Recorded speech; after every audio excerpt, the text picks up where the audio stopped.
Pork, because right? beans has its natural taste. Okay. You know, But is so. pork a part of maybe the West African diet, or Oh it's not as yes, we popular? eat everything. It doesn't matter if it's available. We eat pork, we eat beef, we eat And chicken. a lot of goats, right? And Those fish. are probably the main. Exactly. Yes, and fish. So I'm gonna continue doing this actually until because I don't want it to, to burn. So you have some friends that are from Ghana. I do. What do they talk about when they talk about food?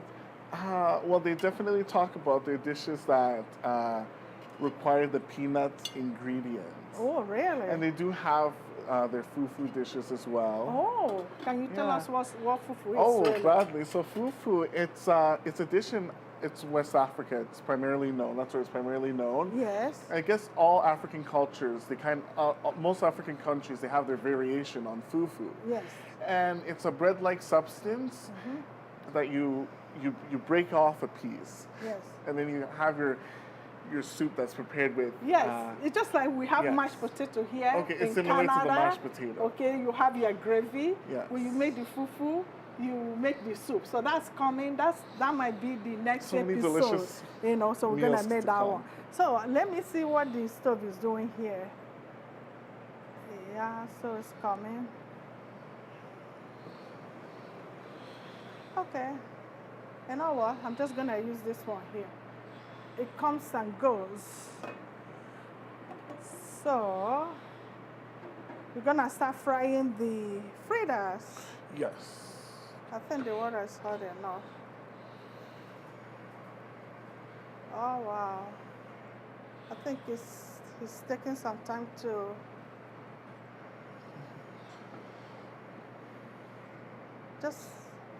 I don't know, it's not cooperating so much today. Let's see. It looks like it's going. Wow, it's a little slow, And I like the fact that we're going to make plantain again. Yeah. I think it's just. Oh yeah, because it goes very well with. It really with, complements the African dishes, and it's such a well-known fruit.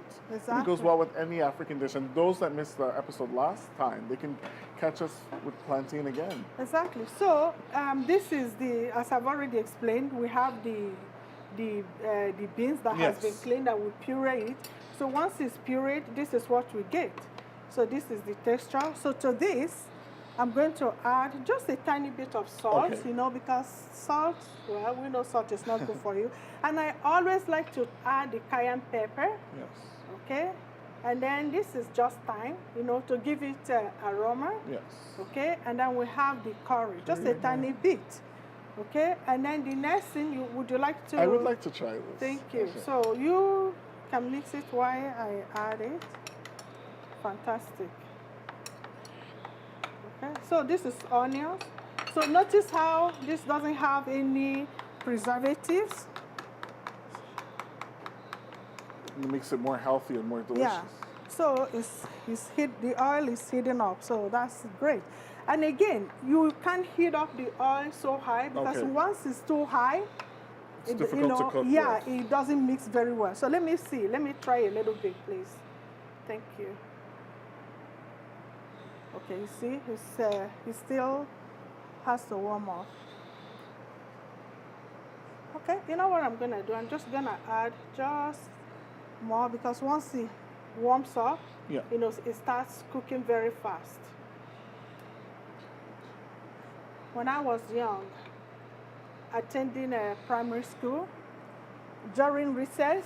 And this is in the local towns in Nigeria. Yes, we used to travel to this lady. She had a small shed and she was always making the akara, the fritters. Yes. And then whenever we had some allowance, we would go to her shed, to get some akara going. So that was very interesting.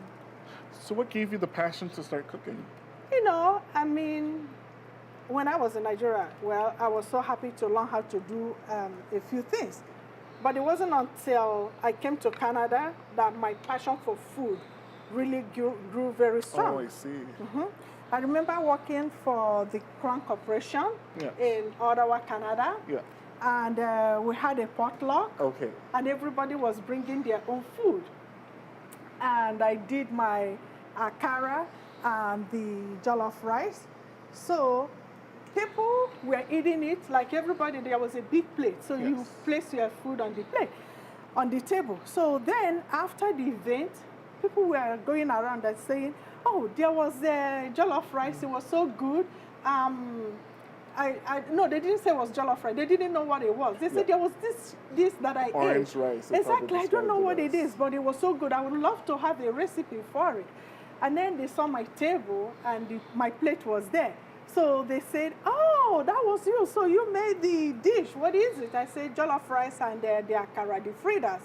And that's when I started thinking, maybe I should have my own. And they said, "You should have your own restaurant." And I said, no, maybe I should be a caterer. Yes. And that's how my passion for food started. And I started catering to different organizations. And I remember the city of Ottawa, the city of Ottawa inviting me to cater to 70 foreign students. And that was really great, you know. So that's how it started. And I went to Algonquin College to cater to them. And that's in Ottawa? Exactly, for their Expedition Africa. Oh, wow. And, you know, so that's when I started getting into it. And then one day I said to myself, I should have an event where I could bring cultures together, you know, to break bread. And that's out of the need for cultural awareness. Exactly. So that's when I did Flavours of Africa event. Yes. And everybody came. And then I said, this is a way to donate, you know, some money to some organization. And I choose Margaret Trudeau's Water Can event. Now that is an organization that benefits people in Africa, Exactly. different African countries. So they provide clean water to Yes. developing countries. Yes. And I thought that was a great thing. I mean, that's and a beautiful how way it to started, showcase African culture and a way to give back to the continent as well. That's amazing. Exactly. And people started saying, "Oh, wow, Flavours of Africa." So when we came to Calgary, I'm just going to mix this, okay? And did we do a good job with mixing the... Oh, you're doing great. You see, what Okay. I was saying is it has to be thick. If it's liquidy, it's not So going the to... consistency has to be... Yeah, exactly, a little thick. Otherwise, it won't fry very well. So you know what happened? Those are doing great. Yeah, so when we came to Calgary, I felt that there's need to continue promoting diversity. That's true. And that's why we're here, you know, at Shaw Television. We're really happy, you know, doing Flavours of Africa cooking show. You know, it's getting a little warm here, you know, so I'm just gonna wipe my face down. Can you smell that? Oh, it's so lovely. You know, I wish people can, you know, smell it. It's really, really nice.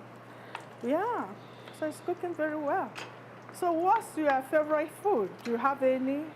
My favorite African dish? Do you have any? Definitely egusi soup. Egusi soup? Yes. What's egusi soup? Well, it's a melon gourmet. Exactly. Yeah. It's made with West African Exactly. melon And I just soup. love it when it's with pounded yam. Exactly. Yes. Yeah. I had a lot of that in Nigeria, of course. Yeah, you did. Yeah, that's really good. So it's gonna start frying. And the interesting thing about African dishes is that many other countries enjoy them, and you know they have that commonality. Like in the Cameroon, for instance, they eat egusi soup as well. I wasn't aware of that. Exactly.